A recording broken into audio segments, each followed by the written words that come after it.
નમસ્કાર વિદ્યાર્થી મિત્રો, ગુજરાત મોક્સમાં તમારું સ્વાગત છે. આજે 22 ડિસેમ્બર 2024ના રોજ જે એસટીઆઈ પ્રિલિમ્સનું પેપર લેવાયું છે એમાં આપણે મેથ્સ અને રિઝનિંગના ક્વેશ્ચન જોઈશું કે કેવા પ્રશ્નો હતા. પેપરનું લેવલ મેથ્સ અને રિઝનિંગનું ઘણું ઇઝી ટુ મોડરેટ કહી શકાય. ટફ વધારે ક્વેશ્ચન હતા નહીં. તો આજે આપણે દરેક ક્વેશ્ચનની શોર્ટ ટ્રિક સાથે પહેલાં ફટાફટ કેવી રીતે એક્ઝામમાં સોલ્વ કરવાનું એ આપણે જોઈશું.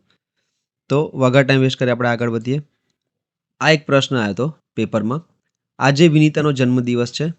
જો તેણીની 12 વર્ષ પૂર્વની ઉંમર 12 વર્ષ પછીની ઉંમર કરતાં અડધી હોય તો હાલ તેણીની ઉંમર કેટલી હશે? બરાબર. આ ટાઈપના પ્રશ્નમાં આપણે સિંગલ એક લાઈન બનાવીએ છીએ.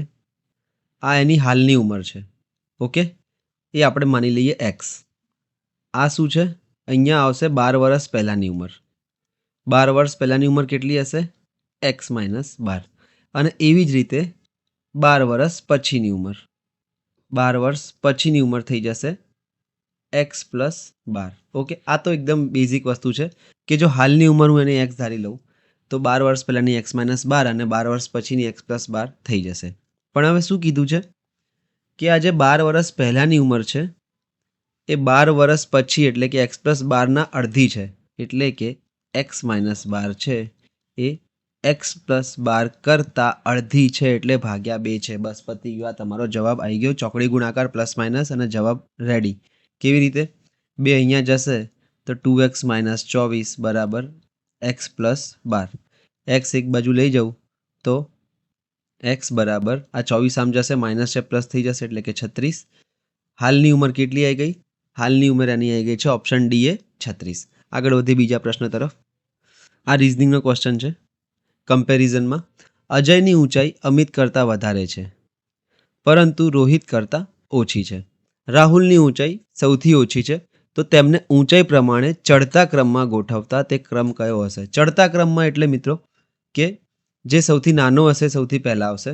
તો આપણા 4 માણસો છે બરાબર આપણી પાસે. શું કીધું છે આપણને? અજયની ઊંચાઈ અમિત કરતાં વધારે છે એટલે અજયને જો હું આ લાઈન બનાવું તો અમિતની લાઈન આના કરતાં ઓછી બનાવીશ. ઓકે, સિમ્પલ કે અજય અમિત કરતાં વધારે લાંબો છે પરંતુ રોહિત કરતાં ઓછો છે એટલે રોહિત અજય કરતાં પણ લાંબો થઈ જશે.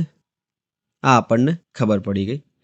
હવે શું કીધું છે કે રાહુલની ઊંચાઈ સૌથી ઓછી છે એટલે આ ત્રણેયમાં બી રાહુલ તો બધા કરતાં નીચે આવી જશે એટલે રાહુલ અહીંયા આવી ગયો. તો આ આપણા ચડતા ક્રમમાં ડાયરેક્ટ ગોઠવાઈ ગયા છે એટલે તમારો જવાબ આવશે સૌથી પહેલાં રાહુલ, સૌથી નાનો છે રાહુલ, એના પછી અમિત, એના પછી અજય અને પછી રોહિત. સિમ્પલ આપણે આ લાઈન બનાવીને જ કરવાનું હોય છે. તો ઓપ્શન બી તમારો જવાબ છે. આગળ વધી બીજા પ્રશ્ન તરફ. પ્રશ્ન જોઈ લો. એક અલ્પાહાર ગૃહમાં 80 પુરુષો અથવા 120 મહિલાઓ નાસ્તો કરી શકે તેટલો નાસ્તો છે. જો 90 મહિલાઓ નાસ્તો કરી લીધો હોય તો બાકી બચેલા નાસ્તામાંથી કેટલા પુરુષો નાસ્તો કરી શકશે? હવે અહીંયા આપણને પ્રશ્નમાં શું આપી દીધું છે કે 80 પુરુષો છે એટલે કે 80 મેલ ઇઝ ઇક્વલ્સ ટુ 120 મહિલાઓ એટલે કે 120 ફિમેલ. 80 પુરુષોની સરખામણી આપણે 120 મહિલાઓ સાથે કરી નાખીએ. હવે શું કીધું છે કે 90 મહિલાઓ તો નાસ્તો કરીને જતી રહી. ઓકે, તો બાકી હવે કેટલી મહિલાઓ નાસ્તો કરી શકશે? કે 30 મહિલાઓ અત્યારે પણ નાસ્તો કર્યો એટલો નાસ્તો પડ્યો છે. તો આપણને ખબર છે કે 120 મહિલાઓ એટલે કે 80 પુરુષો છે. એક ત્રિરાશી લગાવીએ તો 30 મહિલાઓ એટલે કેટલા પુરુષો થશે એ આપણે જોવાનું છે. 30 ગુણ્યા 80 ભાગ્યા 120. 3 એકા 3, 3 ચોક 12, 0 0 ગયા, 4 દુ 8 એટલે કે 20 પુરુષો નાસ્તો કરી લેશે એટલો નાસ્તો હજુ બાકી છે એટલે તમારો જવાબ 20 આવી જશે અહીંયા. ચલો, આ સારો પ્રશ્ન આવ્યો હતો સમય ઝડપ અને અંતરનો. શું છે પ્રશ્ન? 2 મિત્રો પરેશ અને કલ્પેશ એક જ સમય સ્થળ પી થી ક્યુ તરફ એક જ રસ્તે યાત્રા શરૂ કરે છે. પરેશની ઝડપ કલ્પેશની ઝડપ કરતાં 4 કિલોમીટર પ્રતિ કલાક જેટલી ઓછી છે એટલે કે કલ્પેશ ઝડપી છે અને પરેશ થોડો સ્લો છે. કલ્પેશ પહોંચી તત્ક્ષણ તે જ રસ્તે પી તરફ પરત ફરે છે એટલે કે આમ જઈને પછી પાછો યુટર્ન મારે છે. ત્યારે ક્યુથી 12 કિલોમીટર અંતરે તે પરેશને મળે છે. જો પી અને ક્યુ વચ્ચેનું અંતર 60 કિલોમીટર હોય તો પરેશની ઝડપ કેટલી છે? આપણે પહેલાં એક પી અને ક્યુ બનાવી દઈએ. આ છે પી અને અહીંયા આપણે બનાવીએ છીએ ક્યુ. બરાબર. હવે આપણે ધારી લઈએ એમની ઝડપ. પરેશની ઝડપ કેટલી છે? એક્સ. અને કલ્પેશ એના કરતાં 4 કિલોમીટર પ્રતિ કલાક વધારે ઝડપી છે, તો એની આપણે માની લઈએ x+4. હવે થયું શું? આ બિંદુ પીથી બંને સાથે નીકળવાનું ચાલુ કર્યું. ઓકે. પણ બિંદુ ક્યુ પણ કોણ પહેલાં પહોંચ્યું હશે? બિંદુ ક્યુ પર કલ્પેશ પહેલાં પહોંચ્યો હશે. એનું કારણ કે એ થોડો વધારે ઝડપી છે, તો પરેશ અહીંયા ક્યાંક રખડતો હશે અને એ બિંદુ ક્યુ પર પહોંચી ગયો. હવે પ્રશ્નમાં એવું કીધું છે કે એ જેમ જ ક્યુ પર પહોંચે છે એવી રીતે તરત જ યુટર્ન મારી લે છે અને ક્યુથી 12 કિલોમીટર અંતરે, એટલે કે આ 12 કિલોમીટર અંતરે આ પરેશ અને કલ્પેશ બંને આ બિંદુ પર ભેગા થાય છે. જોજો, આ બિંદુ પર પરેશ અને કલ્પેશ ભેગા થાય છે. હવે કલ્પેશે કેટલું અંતર કાપ્યું છે? તો કલ્પેશે આ પીથી ક્યુનું અંતર આપણને આપી દીધું છે 60 કિલોમીટર. ઓકે.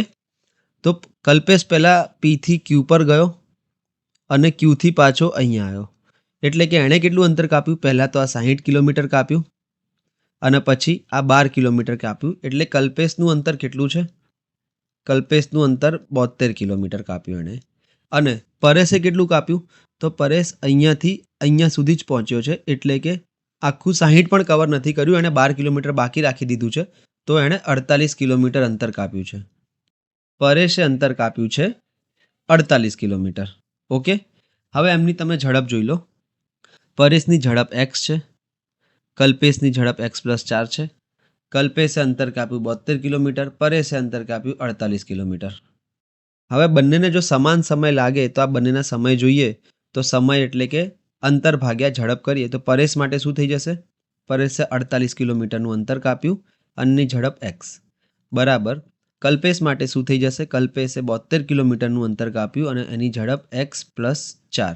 ચોકડી ગુણાકાર આમથી આમ કરું તો 48x + 48 × 4 બરાબર 72x. એક્સ પેલી બાજુ લઈ જવું તો 24x બરાબર 48 × 4. 24 × 24, 24 × 48, એટલે કે x બરાબર 8 કિલોમીટર પ્રતિ કલાક તમારો જવાબ આવી જશે. થોડો કન્ફ્યુઝિંગ ક્વેશ્ચન હતો કે તમને થોડું ભ્રમિત કરી નાખે એવો પ્રશ્ન હતો. તો પરેશની ઝડપ 8 કિલોમીટર પ્રતિ કલાક આવી ગઈ, કલ્પેશની ઝડપ એના કરતાં 4 વધુ, એટલે કે 12 કિલોમીટર પ્રતિ કલાક આવી ગઈ. પૂછ્યું છે આપણને પરેશની ઝડપ, એટલે કે ઓપ્શન એ તમારો જવાબ થઈ જશે. આગળ વધીએ. ચલો આ પ્રશ્ન જોઈ લઈએ. 3 પંપને 8 કલાક પ્રતિદિન ચાલુ રાખી એક પૂર્ણ ભરેલી ટાંકી 2 દિવસમાં ખાલી કરી શકાય, તો તે જ ટાંકીને 1 દિવસમાં ખાલી કરવા 4 પંપને કેટલા કલાક ચાલુ રાખવા પડશે? એકદમ ઇઝી છે. આપણને ખબર છે કે M1W1/D1 M1T1 D1/W1 બરાબર M2T2 D2/W2. અહીંયા કામ તો બંને સરખા છે કે એક ટાંકી ખાલી કરવાની છે, W1 W2નો કોઈ મતલબ નથી. M1 M2 એટલે કે જે કાર્ય કરતા માણસો હોય અથવા મશીનરી હોય એ ગમે તે. તો 3 પંપ છે, પહેલાં 3 પંપ, ટાઈમ 8 કલાક 2 દિવસમાં બરાબર. 3 પંપ 8 કલાક પ્રતિદિન ચાલુ રાખી 2 દિવસમાં ખાલી થાય છે, તો તે જ ટાંકીને 1 દિવસમાં ખાલી કરવા 4 પંપને કેટલા કલાક ચાલુ રાખવા પડશે? એટલે કે x કલાક ચાલુ રાખવા પડશે. ઓકે.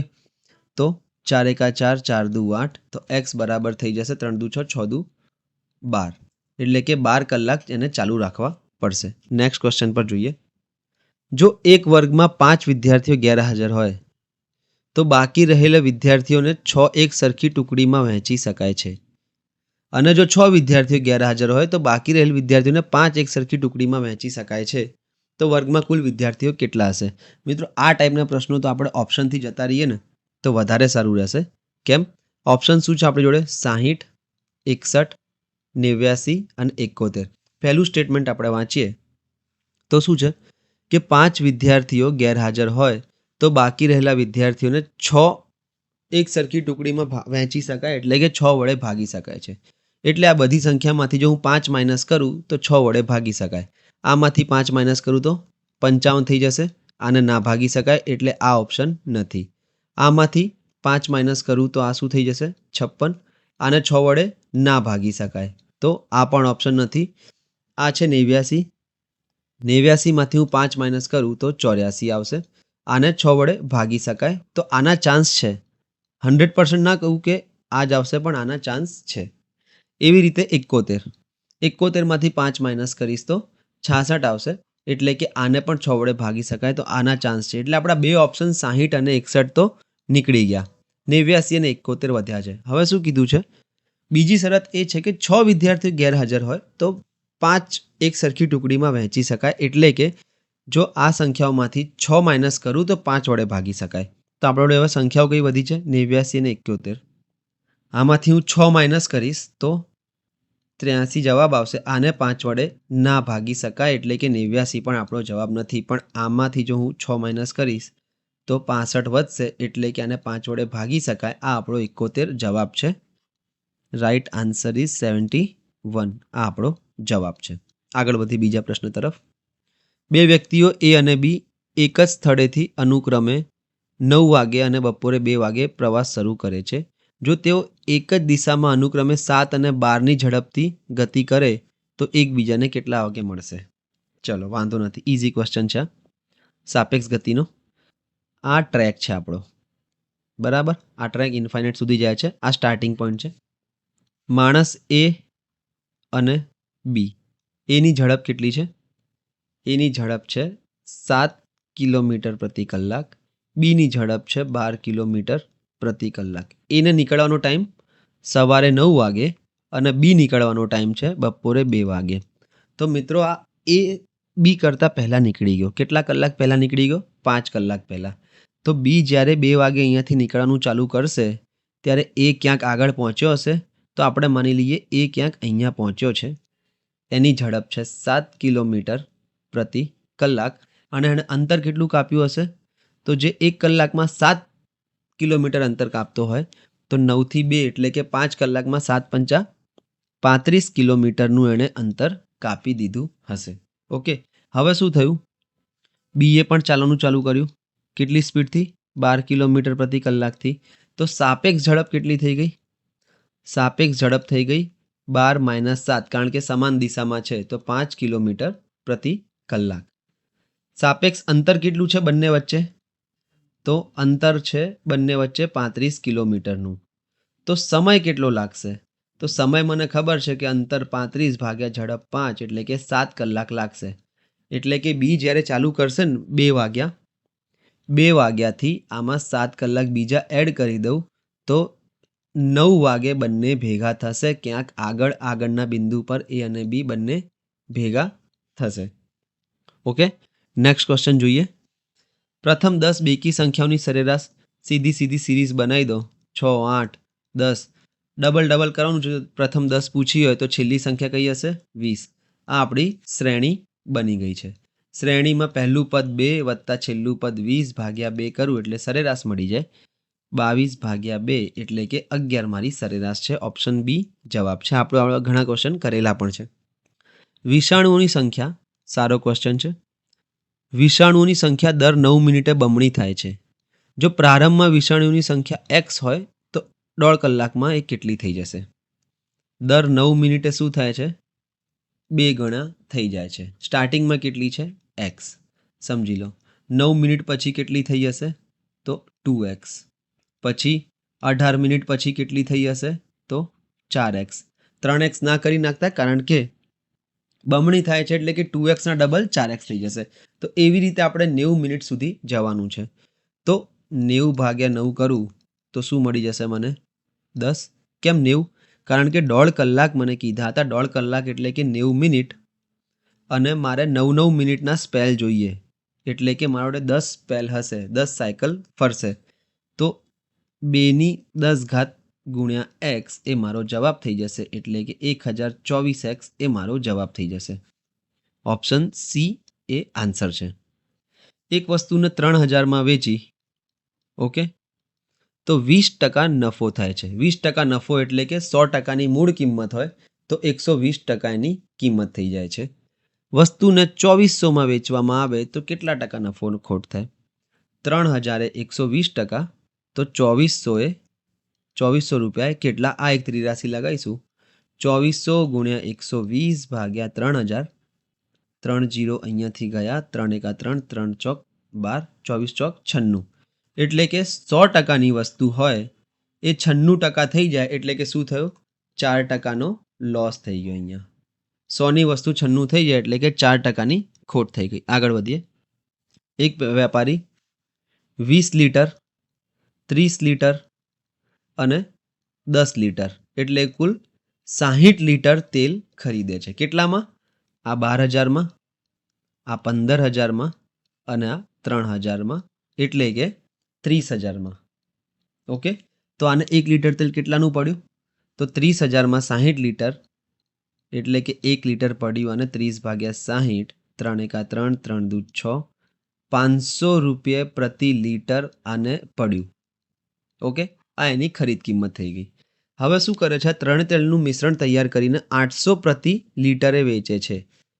500 રૂપિયા પ્રતિ લીટર ખરીદી હતી, 800 રૂપિયા પ્રતિ લીટર એનું વેચાણ છે. સમજો હવે શું પૂછ્યું છે પ્રશ્ન આપણને કે 10 લીટર તેલ વેચવાથી તેને કેટલો નફો મળશે. હવે મને અહીંયા દેખાઈ જાય છે કે જો 1 લીટર વેચે તો 300 રૂપિયા નફો મળે છે. કેમ? એને પડ્યું છે 500 રૂપિયાનું, વેચે છે 800 રૂપિયામાં, 300 રૂપિયા 1 લીટરમાં નફો થાય છે. તો 10 લીટર વેચે તો 300 ગુણ્યા 10 એટલે કે 3,000 રૂપિયા એને નફો થશે. ઓકે, આ તમારો આન્સર ઓપ્શન ડી છે. આગળ વધી બીજા પ્રશ્ન તરફ. 28,000નું 2 વર્ષનું 12.5% વ્યાજ દરે ચક્રવૃદ્ધિ વ્યાજ કેટલું છે? 28,000નું 2 વર્ષનું 12.5% વ્યાજ દરે ચક્રવૃદ્ધિ વ્યાજ કેટલું છે? તો આપણે સિમ્પલ શું કરવાનું છે? 28,000 લેવાના, એનો ગુણાકાર. હવે મને ખબર છે મિત્રો કે 12.5% એટલે કે 1/8 થાય. તો 1માં હું 1/8 કરી દઉં તો 9/8 મારે થઈ જશે. તો 9/8 અને 9/8 બે વખત ગુણાકાર કરીશ એટલે મારો જે જવાબ આવશે એમાંથી 28,000 માઇનસ કરીશ. કેમ મેં આવું કર્યું? કારણ કે 28,000નું 112.5 વ્યાજ એટલે કે છેલ્લે શું થઈ ગયું? 112.5 ભાગ્યા 100 ગુણ્યા 112.5 ભાગ્યા 100. હવે આના જો તમે ભાગ ચલાવો તો આ 9 અને 8 થઈ જશે અને આ પણ 9 અને 8 થઈ જશે. એટલે મેં ડાયરેક્ટ જ 9/8 9/8 લખ્યા, કારણ કે આપણને આ યાદ જ રાખવાનું હોય છે ડાયરેક્ટ. ઓકે, ટાઈમ વેસ્ટ ના થાય એટલે. ભાગ ચલાવું હું.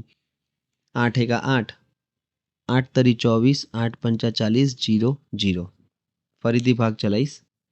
8 એકા 8, 8 ચોક 32, 3 0, 8 તરી 24, 6 0, 8 સિત્તા 56.5 અને આ 9 9 81.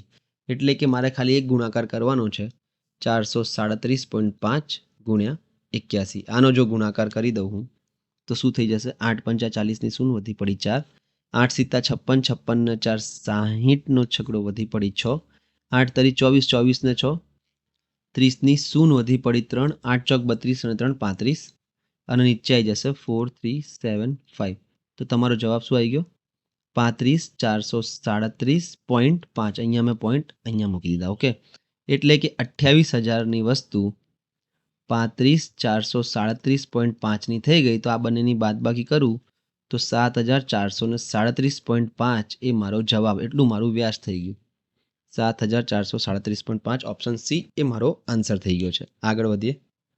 હવે આ મિત્રો ક્વેશ્ચન છે ને ઓપ્શન પરથી લગભગ થઈ જાય છે કે નીચેના પૈકી કઈ સંખ્યા અવિભાજ્ય છે. તમે આ તો જોઈ શકો, બરાબર? કેમ? કઈ સંખ્યાઓ છે?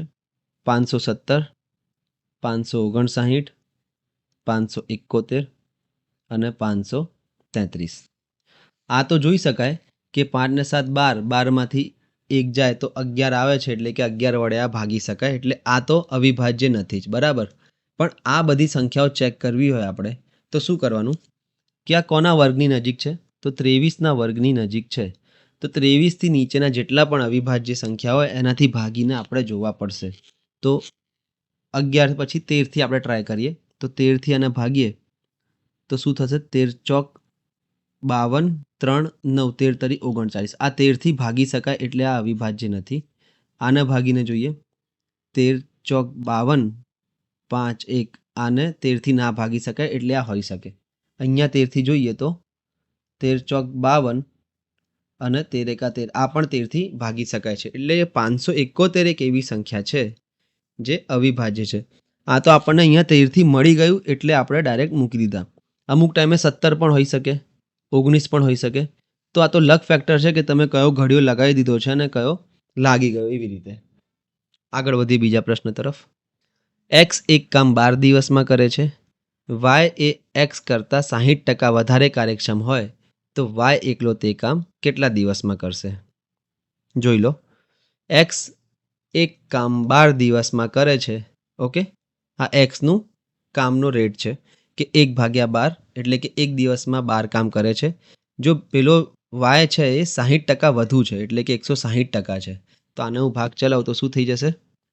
4 તરી 12 ચોકું ચોકું 16 અને 0 0 0 ગયા એટલે કે 4/30. આને ઊંધા કરી દઈશ તો 30/4 એટલે કે 7.5 દિવસ લાગશે. બસ આટલું જ કરવાનું હતું એક્ઝામમાં. આ મેથડ જે છે 1/12 વાળી આપણે આ મેથડથી ટાઈમ એન્ડ વર્ક કરીશું. એકદમ ઇઝી પડશે આને. તો ઓપ્શન બી એ તમારો જવાબ છે. આગળ વધી જઈએ. એક 10 સેન્ટીમીટર લંબાઈના ચોરસના વિકર્ણની લંબાઈ કેટલી હશે? હવે જો તમે બેઝિક ભૂમિતિ કરી હોય ને તો તમને ડાયરેક્ટ ખબર પડી જાય કે √2 ગણી હોય. એક ચોરસ એક 10 સેન્ટીમીટર લંબાઈનો ચોરસ છે એટલે કે ચોરસમાં લંબાઈ પહોળાઈ કંઈ ના હોય, બધું એક જ જેટલું હોય. બરાબર. અને આ જે ક્રોસ લાઈન હોય ને એ એનો વિકર્ણ કહેવાય. બરાબર. તો આની લંબાઈ કેટલી હોય? હંમેશા √2 ગણી હોય એટલે કે 10 √2 હોય. અને એવું કેમ? કારણ કે અહીંયા આપણા કાટખૂણો બને અને આપણે પાયથાગોરસ લગાવીએ કે 10નો સ્ક્વેર પ્લસ 10નો સ્ક્વેર બરાબર વિકર્ણનો સ્ક્વેર. ઓકે, તો 10નો સ્ક્વેર 100 વત્તા 10નો સ્ક્વેર 100 એટલે કે 200 બરાબર વિકર્ણનો વર્ગ. તો વિકર્ણ કેટલો થઈ જશે? વિકર્ણ થઈ જશે 10 √2. વર્ગમૂળ લેશો તમે તો 10 100 ગુણ્યા 2 10 બહાર આવી જશે અને √2 અંદર રહી જશે. તો આ બેઝિક ક્વેશ્ચન હતું, એકદમ બેઝિક ભૂમિતિમાં. આગળ વધી બીજા પ્રશ્ન તરફ. એક્સ એક કામ 12 દિવસમાં કરે છે. વાય અને એક્સ સાથે એ જ કામ 8 દિવસમાં કરે છે. તો વાય એકલો તે કામ કેટલા દિવસમાં કરશે? હવે આમાં આપણે કેવી રીતે કરીશું? 1/x વત્તા 1/y બરાબર 1/x પ્લસ વાય. એટલે કે એક્સનું એક દિવસનું કામ વત્તા વાયનું એક દિવસનું કામ બરાબર બંનેનું ભેગું એક દિવસનું કામ. તો 1/x એટલે કે 12 વત્તા વાય આપણે શોધવાનો છે. અને આ એક્સ પ્લસ વાય એટલે કે બંને ભેગા થઈને 8 દિવસમાં કરે છે. 1/y બરાબર 1/8 માઇનસ 1/12. લસા લઈએ 24. 8 તરી 24, 12 દુ 24 એટલે કે 1/yની કિંમત શું આવી ગઈ? 1/24 એટલે કે વાય 24 દિવસમાં એ કામ કરશે. આન્સર એ તમારો જવાબ છે. આગળ વધીએ બીજા પ્રશ્ન તરફ. ચલો, આ ડેટા ઇન્ટરપ્રિટેશન પણ આપ્યું હતું, થોડું અઘરું હતું. અઘરું એટલે કે લેન્ધી હતું, અઘરું નહોતું. જોઈએ. એસ દ્વારા ગણિત, વિજ્ઞાન અને સમાજશાસ્ત્રમાં મેળવેલા કુલ ગુણની સરેરાશ પી એ આ ત્રણેય વિષયોમાં મેળવેલા કુલ ગુણની સરેરાશ કરતાં કેટલી વધારે છે? તો ગણિત, વિજ્ઞાન અને સમાજશાસ્ત્ર. એસનું ક્યાં છે? ગણિત, વિજ્ઞાન અને સમાજશાસ્ત્ર. તો પહેલાં તો આપણે સિમ્પલ કરી લઈએ કે એસનો સરવાળો શું થશે? 80 વત્તા 76 વત્તા 84 એટલે કે 10ની શૂન્ય વધી પડી 1 8 તરી 24. એસની થશે 240 ભાગ્યા સરેરાશ 3 કરું તો 80 એની સરેરાશ થઈ જશે. પીની શું થઈ જશે? 70 વત્તા 66 વત્તા 59 ભાગ્યા 3. 15નો પાંચડો વધી પડી 1 195 ભાગ્યા 3 એટલે કે આ થઈ જશે 6 તરી 18 5 તરી 15. પીની 65 છે, એસની 80 છે, તો તફાવત કેટલો છે? 15નો તફાવત છે. ઓપ્શન બી એ તમારો જવાબ થઈ ગયો. બસ આટલું જ ઇઝી હતું. આરે સમગ્રતઃ પરીક્ષામાં કેટલા ટકા ગુણ મેળવ્યા? આરના ગુણ જોઈ લઈએ આપણે. બધી જ એક્ઝામોમાં ભેગા કરીને કીધા છે. તો 48, 72, 88, 70 અને 86. ઓકે, તો શું છે? 48 પ્લસ 72 પ્લસ 88 પ્લસ 70 પ્લસ 86 સરવાળો કરીએ આપણે તો 8 ને 2 10, 10 ને 8 18, 18 અને 6 24, 24નો ચોગડો વધી પડી 2, 6, 6 ને 7 13, 13 અને 8 21, 21 અને 7 28, 28 અને 8 36 એટલે કે 364 આના ટોટલ માર્ક્સ છે. કેટલામાંથી? 500 માંથી આના 364 માર્ક્સ છે. ગુણ્યા 100 કરી દઈશ તો મને ટકાવારી મળી જશે. 0 0 ગયા. ભાગ ચલાવતો 5 સિત્તા 35, 1 વધ્યા, 5 દુ 10, 4 વધ્યા, પોઈન્ટ પછી 0 ઉતાર્યો, 72.8% થાય છે આરના. તમારો જવાબ ઓપ્શન 75.3, 68.5, 88.4 એટલે કે આ ત્રણેયમાંથી તો એક પણ નથી. એક વાર જોઈ લઈએ આપણે, કોઈ મિસ્ટેક તો નથી કરીને. 48, 72, 88, 72.8 ઓકે. હા, એટલે કે ઓપ્શન ડી એ તમારો જવાબ થઈ જશે. ઉપરોક્ત પૈકી કોઈ પણ નહીં. ઓકે. હવે એક આ ક્વેશ્ચન છે. આપેલા વિકલ્પો પૈકી કયો વિકલ્પ આ વિદ્યાર્થીએ પાંચે વિષયમાં મેળવેલા કુલ ગુણની સરેરાશ ચડતા ક્રમમાં દર્શાવે છે? કેટલા વિદ્યાર્થીઓ છે? PQRST. ઓકે. બધાના સરેરાશ શોધવાના, બધા જ વિષયોના, કે આ Pનો આટલા બધાનો સરવાળો કરીને ભાગ્યા 5, પછી Qનો આટલો સરવાળો કરીને ભાગ્યા 5, Rનો આટલો સરવાળો કરું ભાગ્યા 5 કરું, એવી રીતે Sનો અને Tનો આટલો સરવાળો કરીશ ભાગ્યા 5 કરીશ, અથવા ભાગ્યા 5 ના કરું તો બી મારે આટલો તો સરવાળો કરવાનો અને પછી એને ચડતા ક્રમમાં ગોઠવાના. એટલે આનો મતલબ એ છે કે આ પ્રશ્ન પરીક્ષામાં કરવા માટે હતો જ નહીં. ઓકે. આ પ્રશ્ન કરવાનો કોઈ મતલબ હતો નહીં. આના લીધે બીજા 2 પ્રશ્નો છૂટી જાય આપણા. તો આને તમે સ્કીપ કરો. તો તમે આવા પ્રશ્નો તમારે શોધવા પડશે મિત્રો, કે આવા પ્રશ્નો કયા છે જે મારે સ્કીપ કરવાના છે. ઓકે. બાકી કંઈ છે નહીં આમાં, ટફ ક્વેશ્ચન નથી, સરવાળો જ કરવાનો છે ખાલી. પણ શું કરવાનો આપણે સરવાળો? આટલો લેન્ધી ક્વેશ્ચન છે, આમાં તમારી 2 થી 3 મિનિટ જતી રહેશે. આગળ વધીએ હવે બીજા પ્રશ્ન તરફ. આ શ્રેણીનો એક પ્રશ્ન હતો. નીચેની શ્રેણી અભ્યાસ કરી આપેલા પ્રશ્નો માટે યોગ્ય વિકલ્પ પસંદ કરો. જો ઉક્ત શ્રેણીમાંથી બધા સંકેત દૂર કરવામાં આવે તો જમણી તરફથી 7મા સ્થાને શું આવશે? સંકેત એટલે કે આ @ ટકાવારી, ડોલર, એન્ડ અને હેશટેગ, આ બધા સંકેત છે. બરાબર. હવે આ બધાને હટાવી દઈએ તો શું થશે? ઇઝી ક્વેશ્ચન છે આ. જમણી તરફથી 7મા સ્થાને આ 1, 2, 3, 4, 5, 6 અને 7. તો જમણી તરફથી 7મા સ્થાને કે આવે છે આપણે, તો ઓપ્શન એ આપણો જવાબ થઈ ગયો. આગળ વધીએ બીજા પ્રશ્ન તરફ. શ્રેણીમાં એવા કેટલા મૂળાક્ષરો છે કે જેની તરત પહેલા સિમ્બોલ એટલે કે સંકેત અને તરત પછી સંખ્યા એટલે કે નંબર આવે છે? મૂળાક્ષરો એટલે કે ABCD કેટલા છે એવા? તરત પહેલા સંકેત આવવો જોઈએ અને પછી નંબર આવવો જોઈએ. તો સંકેત એક આ દેખાય છે મને, C, કે તરત પહેલા જોઈ લો @ આવ્યું એટલે સંકેત અને તરત પછી મૂળાક્ષર. પછી 5માં તરત પહેલા સિમ્બોલ પણ પાછળ નંબર નથી. G દેખાય છે એક, કે આની તરત પહેલા શું સિમ્બોલ છે અને તરત પછી નંબર છે. એવી રીતે બસ, તો આ 2 જ છે. તો આન્સર તમારો ઓપ્શન 2 એ કરેક્ટ આન્સર થઈ જશે. તો એટલું કંઈ વધારે ટફ પેપર હતું નહીં મિત્રો. અત્યારે હું રજા લઉં છું. Have a good day.